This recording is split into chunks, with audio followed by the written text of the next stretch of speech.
भूपेंद्र चौधरी को तो ऐसा चुन के लाई है, पता नहीं कहाँ से ढूंढ के लाए। ये तो बहुत ही सोने का आदमी है। नमस्कार, यूपी तक में आपका स्वागत है और मैं हूं उस्मान चौधरी। हम मौजूद हैं मेरठ में। बीजेपी ने एक बड़ा दाव खेला है। जो प्रदेश अध्यक्ष है भूपेंद्र सिंह चौधरी को बनाया गया है। जाट हैं और अब लोकसभा चुनाव की तैयारियां शुरू हो गई हैं। हमारे साथ मेरठ के लोग मौजूद हैं, इसमें जाट नेता भी हैं, सभी बिरादरी के नेता हैं। क्या इसका इम्पैक्ट जाने वाला है, किस तरीके से जो जाट जाति से एक प्रदेश अध्यक्ष बनाया गया है उसको लेकर के यहाँ के लोग क्या सोचते हैं, किस तरीके का ये एक कदम है बीजेपी के लिए, हम इन्हीं से पूछते हैं। सर, क्या नाम है आपका? जी, मेरा नाम राहुल देव है। राहुल जी, क्या मानते हैं इस कदम को, भूपेंद्र जी को बनाया गया प्रदेश अध्यक्ष? ये बहुत अच्छा ये कदम है और हम धन्यवाद करना चाहेंगे शीर्ष नेतृत्व का, अपना मोदी जी का, नड्डा जी का, अमित शाह जी का, योगी जी, सभी का, जो जो लोग इसमें डिसीजन में शामिल हैं, सबको हम बहुत धन्यवाद करना चाहेंगे। बहुत अच्छा एक कदम इन्होंने उठाया है कि यहाँ पे अपना किसान बिरादरी से जुड़े हुए उन्होंने उनको प्रदेश अध्यक्ष बनाया। तो बहुत यहाँ पे गाँवों में पूरी खुशी की लहर है इस बात की कि सबके बीच में है, बहुत मेहनती हैं, लगातार भूपेंद्र जी सबके बीच में लगे रहते हैं। तो बहुत अच्छा इसका नतीजा आएगा। क्या प्रभाव पड़ेगा बीजेपी आने वाले चुनाव में इसका, बीजेपी पे, आरएलडी पे?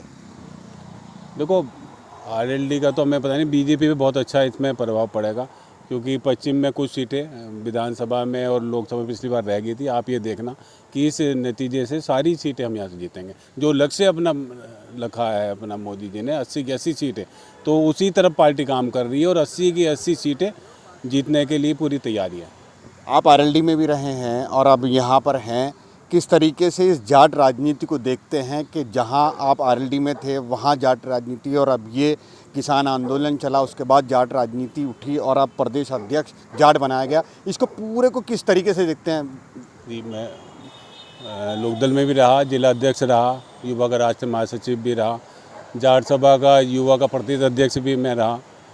तो वहाँ पे यही देखा, वहाँ पे खाली ना जाटों के नाम पे किसानों को खाली ठगने का काम किया जाता है, उनको आगे दिखा के खाली चुनाव में। आपने देखा अब बीजेपी के अलावा कोई पार्टी आपको दिखाई नहीं देगी जो 5 साल लोगों के बीच में रहती है, काम करती है।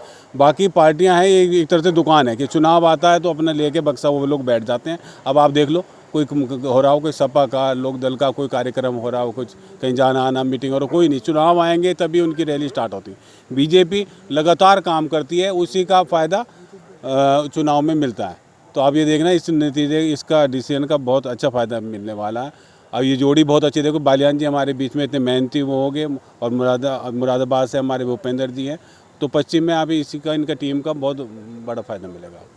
आपका क्या मानना है, क्या कहते हैं आप? जाट राजनीति में जो अब नया चेहरा लाया है बीजेपी ने, क्या फ़ायदा होगा बीजेपी को और क्या प्रदेश में इसकी राजनीतिक असर जाने वाला है? भाई ये तो JP नड्डा जी ने जो काम किया है, प्रधानमंत्री जी ने, अमित शाह जी ने, और इसमें बालियान जी का भी, मंत्री जी का बहुत सहयोग है। भूपेंद्र चौधरी को तो ऐसा चुन के लाई है, पता नहीं कहाँ से ढूंढ के लाए।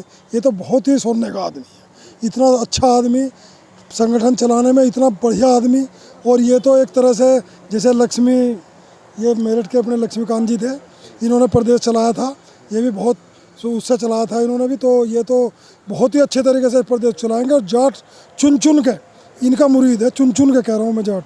मैं सिवाय गांव से बिलोंग रखता हूँ और एक गांव का 3 बार प्रधान भी रहा। लेकिन मुझे जहाँ तक मेरी नॉलेज है, भूपेंद्र जैसा अच्छा आदमी बीजेपी ने ढूंढ के दिया है। ये जाट कार्ड नहीं, ये तो इन्हें किसान कार्ड ही खेल दिया। और किसानों को इससे उम्मीद भी रहेगी, अगर ये किसानों की लड़ाई गन्ने की भी लड़ेंगे। भाई किसान को तो गन्ना और गन्ने का रेट चाहिए, उसकी बात कहने वाले भूपेंद्र चौधरी पक्के हैं। बालियान जी भी लड़ते रहे और ये एक मजबूत आदमी हो गए। तो किसानों के बीच में से एक जाट कार्ड खेलना, एक किसान के बच्चे को लाना, एक कैबिनेट मंत्री जो इसके थे, पंचायत के मंत्री थे कैबिनेट, तो ऐसे आदमी को ढूंढ के ये लाए। इन्होंने तो कमाल ही कर दिया। जैसे इन्होंने उपराष्ट्रपति जी को, जाट को चुना, तो इस जाट को चुनने के कारण वो पूरे इसमें देश में लहर दौड़ गई थी जाटों की कि भाई एक जाट को ऐसा चुन के लाई है, इन्होंने कमाल कर दिया। उस उपराष्ट्रपति तो बड़े ओहदों पे जाटों को ले जाना, सतपाल मलिक जैसे आदमी को कई बार गवर्नर बनाना, वो किसानों की लड़ाई लड़ते हैं। और मोदी जी से भी किसानों के बारे में वो कह देते हैं, अमित शाह जी से भी वो लड़ाई लड़ते रहते हैं। ऐसे ऐसे आदमी कई बार गवर्नर बना दिया उन्हें, और भी जाट गवर्नर हैं। तो मेरा कहने का मतलब यह है कि वो जाटों की एक अहमियत समझ रहे हैं कि इस पश्चिमी उत्तर प्रदेश में जो जाट बेल्ट है वो थोड़ा धरना देने से नाराज़ हो गई थी, लेकिन मोदी जी ने एक इतना बड़ा कदम उठाया कि किसानों का वो वापस ही ले लिया कानून। ये अपने आप में एक बहुत बड़ी बात है, जबकि मोदी जी बहुत अच्छे व्यक्तित्व हैं, किसी पे भी उंगली उठ सकती है लेकिन मोदी जी पे कोई उंगली नहीं उठती। मोदी और योगी इन दोनों का तो बस कमाल ही है। और जो ये चुन के नड्डा जी ने इन्हें भेजा है, मैं तो ये कहूँगा कि जाट 80% तो आज ही बदल गया, और जो 10-5% भी है, मैं जयंत जी की भी मैं कोई बुराई करना नहीं चाहता। जयंत एक बच्चा है, बहुत अच्छी तरह से बेचारा वो आया राजनीति में, लेकिन जब वो राजनीति में आया तो बीजेपी के सहयोग से बीजेपी के संगठन से एमपी बना। दीपेंद्र हुड्डा भी बीजेपी के संगठन से एमपी बना। तो मेरा मतलब कहने का है, अगर वो भी इसमें संगठन में साथ में आ जाएंगे, उनका अपना बोले के ग्रुप, तो एक और लहर दौड़ जाएगी, फिर तो बिल्कुल सफाई हो जाएगा। नाम क्या है सर आपका? मेरा जितेंद्र प्रधान नाम है। सर आपका क्या नाम? मैं संदीप मलिक। संदीप जी, क्या प्रभाव पड़ने वाला है, ख़ास तौर से पश्चिमी उत्तर प्रदेश में जाट आंदोलन हुआ, उसके बाद में जाटों की तरफ एक राजनीतिक शुरुआत हुई और लगातार जाटों को तवज्जो दी जा रही है, क्या प्रभाव पड़ेगा इससे? मोदी जी और अमित शाह जी का दिमाग इतना अच्छा चलता है, उन्होंने देख लिया कि जाट जो है एक समाज में इनके बिना कुछ भी नहीं, ना फौज में भी इनके बिना कोई कार्य अधूरा है, और प्रदेश को एक बहुत अच्छा राज्य देने के लिए भी जाट की ज़रूरत है। तो उन्होंने, जैसे उपराष्ट्रपति जी भी अपना जाट समाज से बनाए और अब भूपेंद्र जी को करा, तो बहुत सोच समझकर उन्होंने करा, और ये मुझे लग रहा है ये इनके खरे उतरेंगे ये भूपेंद्र जी। आपका क्या नाम है सर? सचिन अलावत, मैं पूर्व प्रमुख दोराला ब्लॉक। सचिन जी, जिस तरीके से जाटों का आंदोलन हुआ, किसान आंदोलन हुआ, अब त्यागियों का आंदोलन शुरू हो गया है, त्यागी जगह जगह बैठ रहे हैं, तो आपको क्या लगता है कि इस त्यागी बिरादरी को जो आंदोलन शुरू हुआ है उसको लेकर के जाटों को कहीं ना कहीं आगे लाया जा रहा है? अच्छा, आप तो मीडिया हो, ये चीज़ आप अच्छी तरह जानते हो कि आदमी गलत होता है, कोई बिरादरी या कोई पार्टी गलत नहीं होती है। अब आप ये देखिए, जो है उस बंदे ने, जो त्यागी समाज का, उसने एक महिला के साथ धक्का मुक्की और गलत तरीके से बोलना और गाली गलौज करा जो है, तो उसके साथ तो ये चीज़ होनी थी।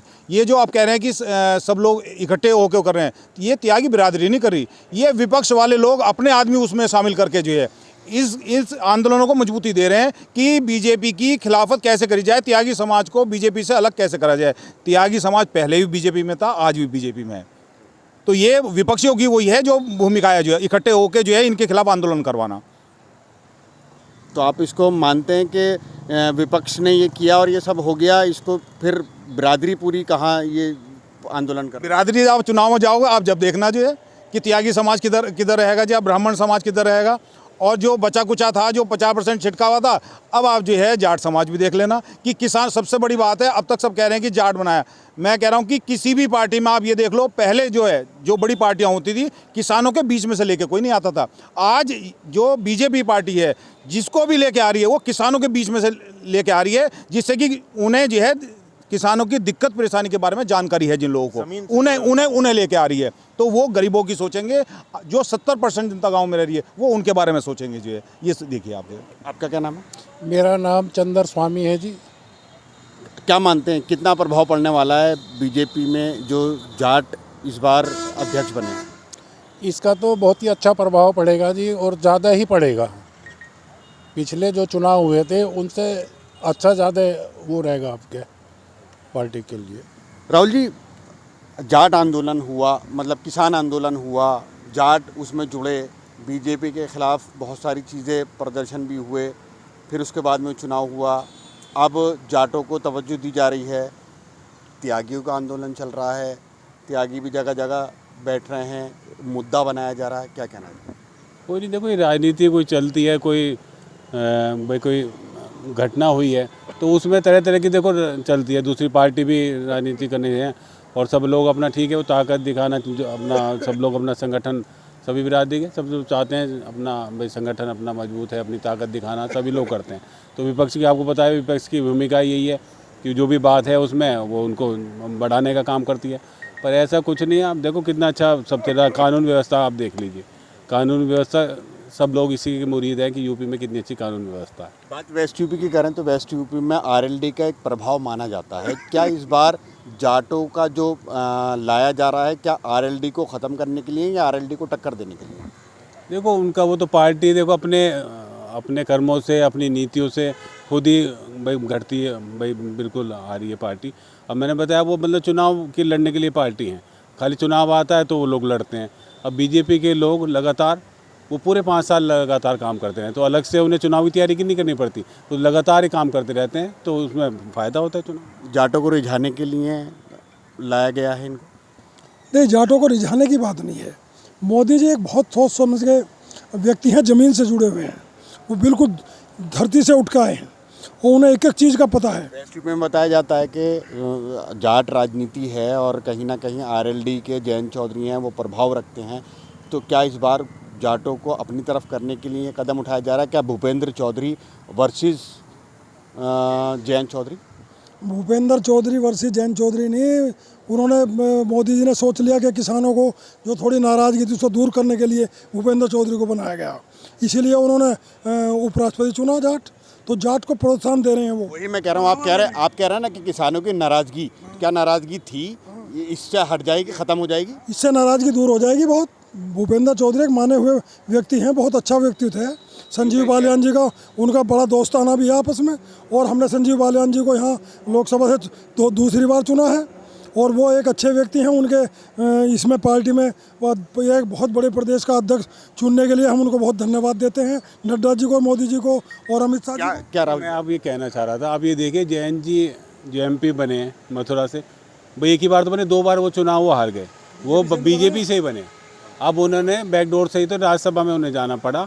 ये स्थिति यहाँ पे ऐसी है कि कहीं से जीतने के भी, यहाँ मथुरा हो चाहे बागपत हो, मुजफ्फरनगर, सब अपना है ना भाजपा, इतने लोग हमारी बिरादरी के लोग भी, किसान बिरादरी के सब जुड़ चुके हैं भाजपा से, कि सीटें ढूंढनी मुश्किल हो रही है। तो हमारा जो था पार्टी हम छोड़ के आए थे, हमारा सबका ये कहना था कि भाई बीजेपी ने अच्छा आपको दिया था, अच्छा मौका दिया था, 5 MP बने थे, आगे भी फ़ायदा होता है, तो बिरादरी के लिए, किसान बिरादरी के फ़ायदे के लिए भाजपा में जाना चाहिए। पर उन्होंने पता नहीं कैसे डिसीजन उन्होंने लिया, समाजवादी है उस, बहुत लोग मैं भी छोड़ी, बहुत लोगों ने छोड़ी थी उस टाइम। लोग हैं, जाट बिरादरी के लोग हैं, मेरठ के लोग हैं, और इनका कहना है कि जो प्रदेश अध्यक्ष बीजेपी ने बनाया है उससे बीजेपी को फ़ायदा होने वाला है, और वेस्ट यूपी में ख़ास तौर से बीजेपी को इसके लिए बहुत फ़ायदा होगा। उस्मान चौधरी, मेरठ, यूपी तक।